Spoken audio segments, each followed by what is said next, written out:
Bismillahirrahmanirrahim. Assalamualaikum semuanya.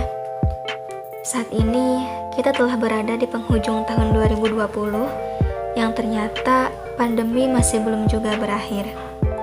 Sepanjang pandemi ini, kita lebih banyak berkegiatan di rumah dan tak jarang mungkin kita merasa bosan ataupun bingung harus melakukan apa. Nah, kali ini kita akan belajar bareng-bareng tentang bagaimana metode berbenah yang tepat sebagai salah satu yang bisa kita lakukan di rumah. Karena katanya, berbenah itu bukan hanya persoalan menata ulang ruang, namun juga menata pola pikir, bahkan menciptakan keteraturan dalam hidup. Nah, bahasan ini aku ambil dari sebuah buku yang berjudul The Life-Changing Magic of Tidying Up, Seni Beres-Beres dan Metode Merapikan ala Jepang, bukunya Marie Kondo, yang metode berbenahnya sering disebut dengan metode KonMari.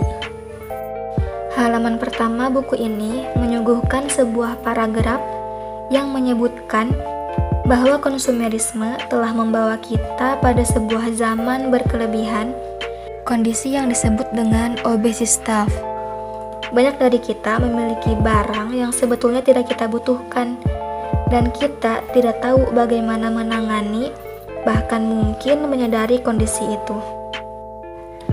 Marie Kondo sendiri memanglah sosok pribadi yang telah terobsesi dengan berbenah atau dengan rapi-rapi itu sejak kecil.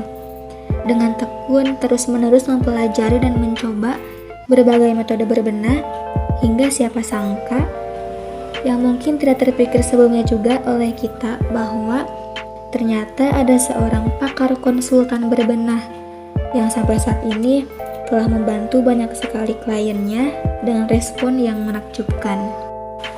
KonMari merupakan metode berbenah spesifik, mulai dari bagaimana cara menyimpan baju paling efektif, hingga bagaimana cara memperlakukan kaos kaki dengan benar.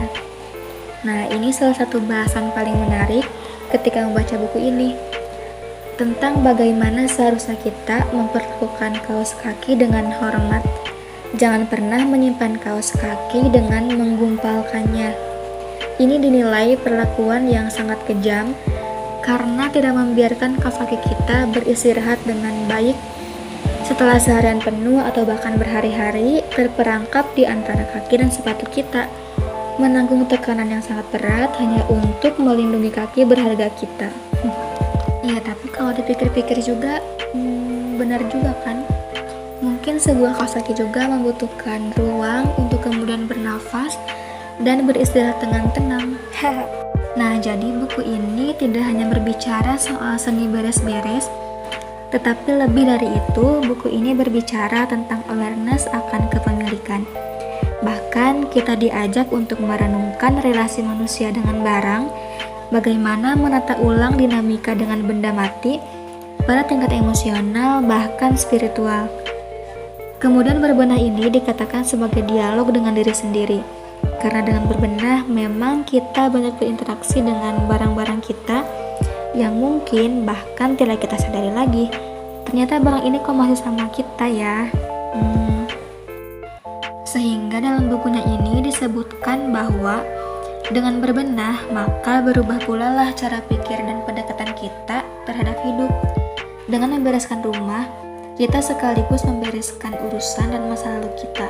Hasilnya kita akan melihat dengan lebih jernih apa-apa saja yang kita butuhkan atau tidak kita butuhkan dalam hidup, pun apa-apa saja yang harus kita lakukan dan tidak perlu kita lakukan. Nah, teman-teman, pernah dengar gak? Katanya, konon, kamar yang berantakan itu adalah cerminan dari pikiran yang berantakan. Ternyata, ini dikarenakan karena kamar yang berantakan akan mengalihkan perhatian kita dari pokok permasalahan yang seharusnya perlu untuk kita hadapi. Sebaliknya, ketika kamar kita tertata rapi, kita tidak punya pilihan untuk memperhatikan sekeliling, dan mau tidak mau kita hanya fokus dan melihat pada persoalan apa saja yang harus kita selesaikan. Ini nih, salah satu yang mungkin bisa dikatakan sebagai keajaiban berbenah. Betul, kita akan lebih fokus pada tujuan kita. Nah, lanjut ya. Jadi, menurut Marie Kondo, dalam metode KonMari ini, berbenah yang efektif itu hanya terdiri atas dua aktivitas esensial, yaitu membuang dan menentukan di mana harus menyimpan barang. Dan di antara keduanya, membuang harus didahulukan. Membuang di sini dalam artian bahwa kita keluarkan dari ruangan kita, kemudian jika masih layak untuk digunakan, bisa menjadi peluang untuk kita berbagi juga. Nah, jadi metode KonMari ini sangat menekankan untuk membuang terlebih dahulu sebelum kemudian kita menyimpan kembali barang-barang kita. Nah, selain itu kita perlu paham juga bahwa membuang tanpa berpikir ke depan itu sama seperti menjerumuskan diri ke dalam lingkaran kekacau balauan. Oleh karena itu, kita perlu untuk memulai dengan merumuskan tujuan, luangkan waktu untuk merenungkan dan memvisualisasikan gaya hidup ideal yang kita impikan. Selanjutnya, dalam proses pemilihan barang, kita itu diharuskan untuk mengambil kemudian memegang setiap barang-barang kita, lalu tanya kepada diri kita sendiri, apakah ini membangkitkan kebahagiaan kita? Jika iya, simpanlah barang itu, dan jika tidak, buang saja. Jadi simpanlah barang-barang yang benar-benar menggetarkan hati, kemudian teguhkan tekad untuk membuang sisanya. Metode KonMari ini juga menekankan bahwa berbenah itu harus dilakukan sekaligus. Jadi kita harus meluangkan waktu khusus untuk berbenah, karena berbenah itu merupakan kegiatan istimewa sehingga bukan untuk dilakukan setiap hari. Jadi mesti tuntas sekaligus dalam satu jangka waktu. Karena dengan begitu, dengan sekali merapikan rumah secara total, selanjutnya kita hanya tinggal berbenah dengan mengembalikan barang ke tempatnya setelah digunakan. Oke, selanjutnya pilah per kategori. Jadi, metode KonMari juga menekankan untuk berbenah berdasarkan kategori dan bukan lokasi. Hal ini dikarenakan ketika kita berbenah berdasarkan lokasi, maka sejatinya kita membuang-buang waktu karena mengulang proses dan memilah barang dengan kategori yang sama di berbagai lokasi. Jika begitu, maka ketika kita telah beres sortir satu kategori barang, maka mungkin di lokasi yang lain kita menjumpai kategori yang sama, sehingga akan berpotensi mengulang pekerjaan yang sama. Jadi tahapannya itu adalah kumpulkan semua barang yang sekategori, kemudian hamparkan dalam satu tempat, lalu mulailah memilih dengan memegangi setiap barang satu persatu untuk mencari tahu apakah barang itu membangkitkan kebahagiaan atau tidak. Setelah itu, untuk menguatkan hati dalam membuang barang, kita bisa untuk mengakui manfaat ataupun nilai barang-barang itu, kemudian ikhlaskan dengan disertai rasa terima kasih. Selain itu, satu hal yang penting dalam pengkategorian ini, jangan pernah memulai dari barang kenang-kenangan. Kenapa? Selain karena jumlah barang semacam ini biasanya jauh lebih banyak, juga akan membuat lebih sulit untuk membuat penilaian jernih mengenai layak tidaknya barang tersebut untuk disimpan, sehingga kita harus mengawalinya dari barang-barang yang mudah untuk dinilai.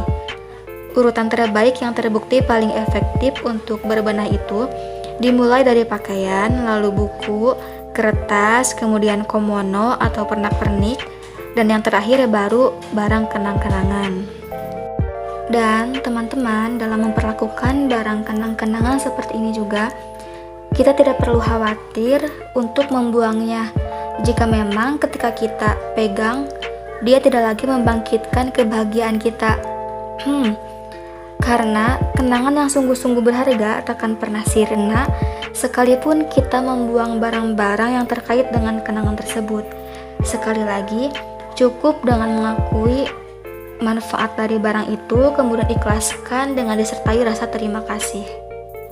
Jadi, untuk bisa sepenuh hati mensyukuri hal-hal yang paling penting dalam hidup kita, pertama-tama kita harus membuang barang-barang yang sudah tidak bermanfaat. Sehingga setelah kita melakukan berbenah dengan metode ini, kita akan lebih mensyukuri, lebih menghargai, dan mencintai barang-barang kita. Barang-barang kita akan lebih dianggap keberadaannya, dan kita sendiri mungkin akan lebih sangat tahu tentang apa-apa yang telah kita miliki saat ini. Mungkin sekian yang bisa saya sampaikan tentang metode berbenah ala Marie Kondo atau metode KonMari ini. Semoga bermanfaat ya. Wassalamualaikum warahmatullahi wabarakatuh.